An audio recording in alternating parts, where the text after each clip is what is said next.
Welcome to Supercoach Jordan's YouTube channel. Back in the top 2,000, so that's good. 2,310 I got this week.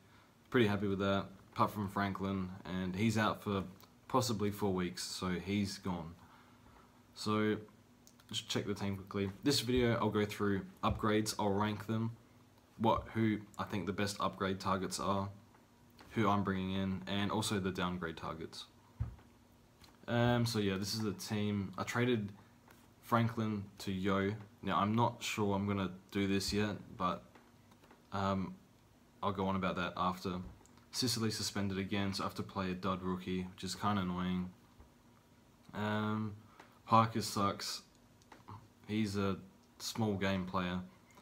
The bigger the stage, the smaller he plays. So he's really annoying me, but I just have to hold him, unfortunately. Cripps was good. Mitchell got tagged, but I think he dropped the crown that game. We'll see how he goes next week. He might have to give it to Fife, or Dangerfield, but we'll see what happens. Traded in Merritt this week. Traded Merritt in 1 week early. So most people would start their upgrades this week. I upgraded someone, Bonner, to Merritt last week. It's got me 50 points. So that's really good. Although I lost like 35 points with the captaincy, so oh well. Now, my upgrade targets, whoops, revealed some of them. So in defense, I love Elliot Yo. He did have that one game of 27. That was more of a role thing. So Simpson played him in a weird, I think he was tagging or something. He went in the midfield in the last quarter, dominated the last quarter.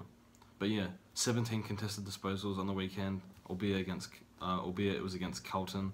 But a lot to like. I think he's good for a absolute worst case scenario if Simpson stuffs with his role a little bit, 95 average.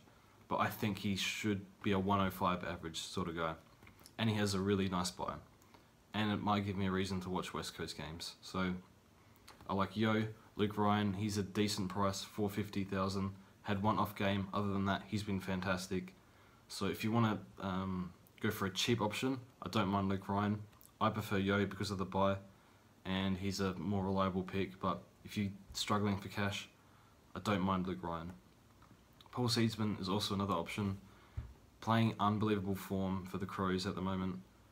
I think he will get tagged eventually, and he might have a form slump because he's never really been a premium. He's 26 now, never been a premium, so that's a little concern, but for his price, if you're really struggling for cash or you just want to bank an extra 100,000, he's the best option around 400,000, I believe. There's also guys like Parfit who are in really good form. When Ablett comes in, I think his scoring will go down, so I'm not going to pick Parfit, but he's looking really good. Definitely underestimated him. Now Hibbard, I've had enough of Hibbard. I don't even have him in my team, and I've had enough of him, so no to Hibbard. Lewis was out and he just didn't play well. He's capable of coming back, but right now it's just not looking. He's shown no signs of returning to form of last year. So in the midfield, I like Zach Merritt. I would wait 1 week because this week he'll get the Nathan Jones tag, which limited Mitchell to 90 points. And yeah, Nathan Jones would not leave Tom Mitchell's side, and that might happen again to Merritt. And also the 4-day break, it's going to be a little rough on him. So his break even 64. You could get him in this week. I personally would wait 1 week, but I like him as an upgrade target. Just at 500,000, at 486,000. Next week he'll probably be around 500,000, but really good, solid option, I believe. Right now at the 500,000 price mark, he's the one to go to. Dangerfield, I think we can wait at least another week. His break even's 160 or something like that. Wait out another week, he'll drop maybe 30,000, hopefully. So at least 1 more week waiting for Dangerfield. Then he plays the Giants. I think he got 200 against them last year.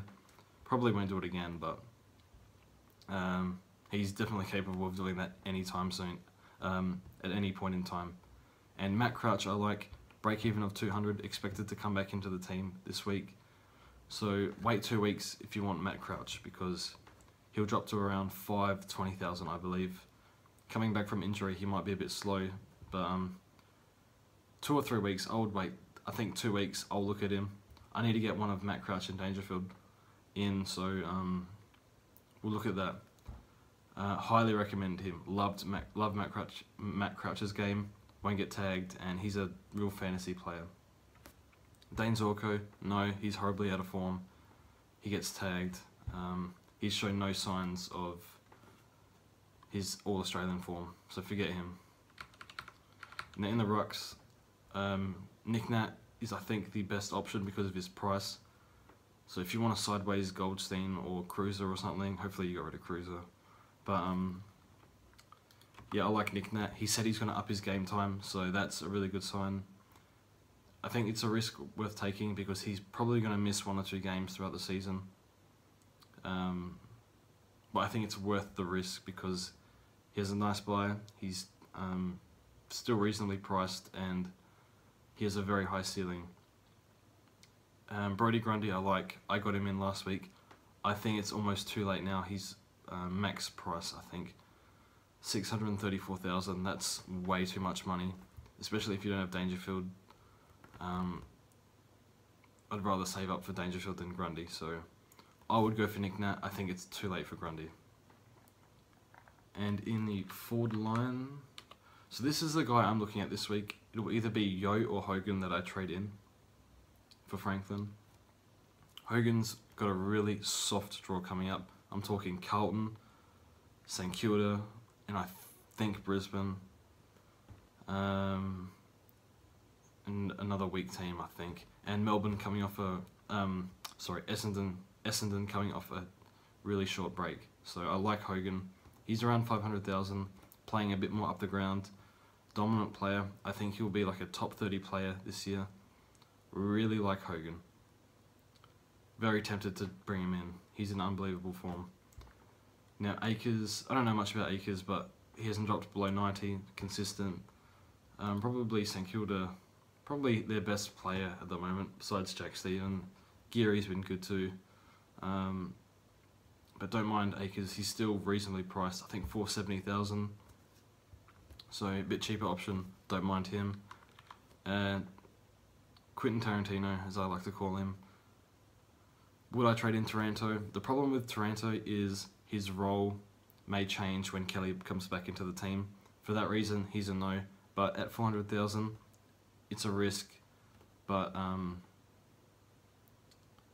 at that price, you can. It's not a bad deal there for 400,000. So yeah, I like Taranto. No shit. Oh my god, I've lost the plot the last 20 seconds. Don't pick Taranto. His role's going to change. But if you really want to take the risk, take it because 400,000 is a good price. Delidio, would I pick Delidio? No. He's going to struggle with recovering his body. So don't worry about Delidio. Now downgrade targets. Guelphy and Higgins are the 2 I'm looking at. Higgins may get dropped. Wait and see. But Mira also good. Job security is not 100%, but seems to be okay. And I wouldn't go for Zach Giles-Langdon. I would go for Guelphy or Higgins. So anyway, that's what I think this week. So this week I'll be looking at, my 3 favourites are Hogan, Merritt, and Yo. Maybe 1 week to wait with Merritt. So those are the ones that I recommend. I think I'm going to stick with Yo because he's a midfielder and he's a proven scorer. But I do like Hogan. Anyway, good luck this week. And yeah, make sure you use all your trades up. Don't do that.